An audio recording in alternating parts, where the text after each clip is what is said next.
भूल हर माता पिता से होती है और सदैव होती रहेगी, क्योंकि कोई एक मार्ग निर्धारित कहां है। प्रत्येक संतान भिन्न होती है,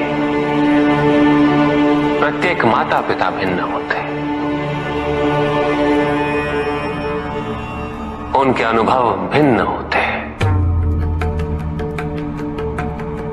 आवश्यक ये समझना है कि संतान को पोषण चाहिए, संरक्षण चाहिए, शरीर के लिए, मन के लिए, उसके आत्मसम्मान के लिए। संतान के लिए यह जानना आवश्यक है कि माता पिता को उस पर विश्वास है या नहीं, माता पिता का उसके प्रति व्यवहार कैसा है।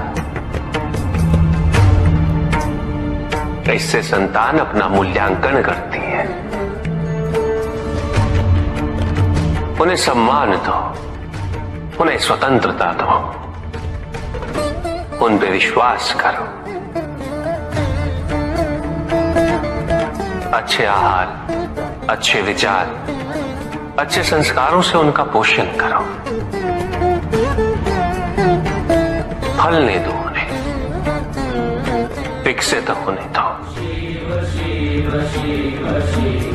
और उनके मंगल की कामना करो। संतान की जिज्ञासा को धैर्य के साथ, सही तर्क और उत्तर के साथ संबोधित करना अति आवश्यक है। यदि माता पिता ही उत्तर ना देकर क्रोधित होंगे तो संतान की जिज्ञासा संभवतः उन्हें ऐसी दिशा में ले जा सकती है जो उचित ना हो।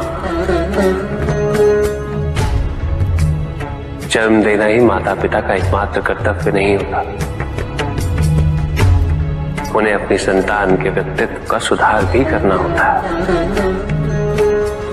सदैव माता पिता पे आश्रित रहने से संतान की उन्नति संभव नहीं होती। उसे अपना मार्ग, अपना उद्देश्य स्वयं ढूंढना होता है और माता पिता द्वारा अपनी संतान को अपना लक्ष्य प्राप्त करने से रोकना यह अनुचित है। दंड वही जो अपराधी की आपराधिक प्रवृत्ति को परिवर्तित कर उसे न्याय और धर्म का पालन करने वाला व्यक्ति बना दे। भाग्य तो स्वयं कर्मों से ही निर्धारित होता है।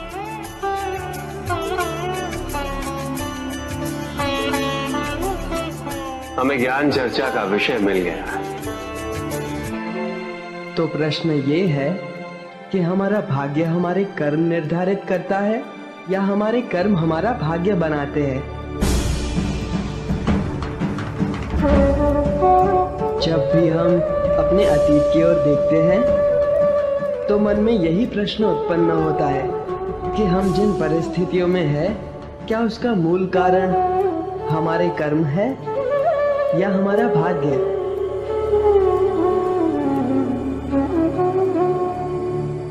किंतु कर्म और भाग्य एक दूसरे से पृथक नहीं है, बल्कि एक दूसरे के पूरक है।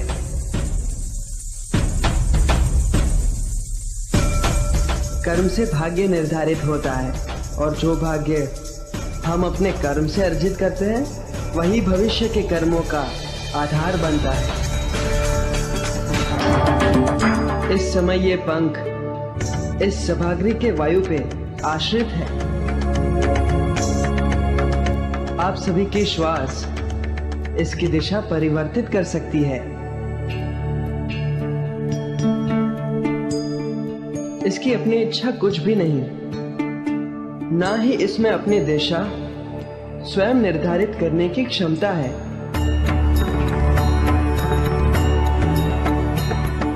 उड़ते उड़ते कीचड़ में गिर जाना इस पंख का भाग्य हो सकता है,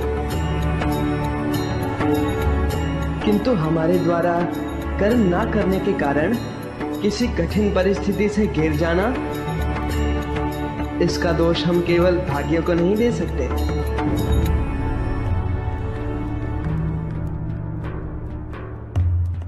क्योंकि हमें अपने विवेक से कर्म करने की क्षमता प्राप्त है। यदि हम कर्म नहीं करते तो उसका फल हमें भुगतना ही होगा। भाग्य प्रबल हो तो वो हमारे कर्मों को प्रभावित करता है,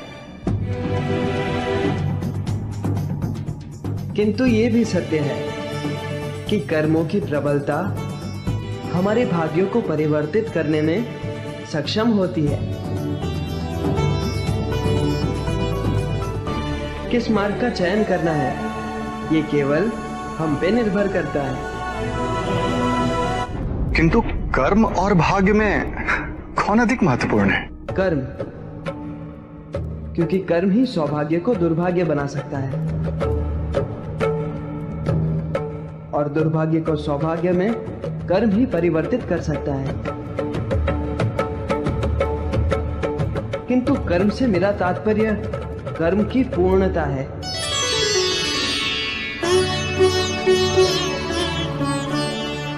जिस प्रकार केवल जन्म देने से माता पिता का कर्म पूरा नहीं होता, अपनी संतान का पोषण करना, उसे इस योग्य बनाना कि वो संसार में आत्मनिर्भर हो सके,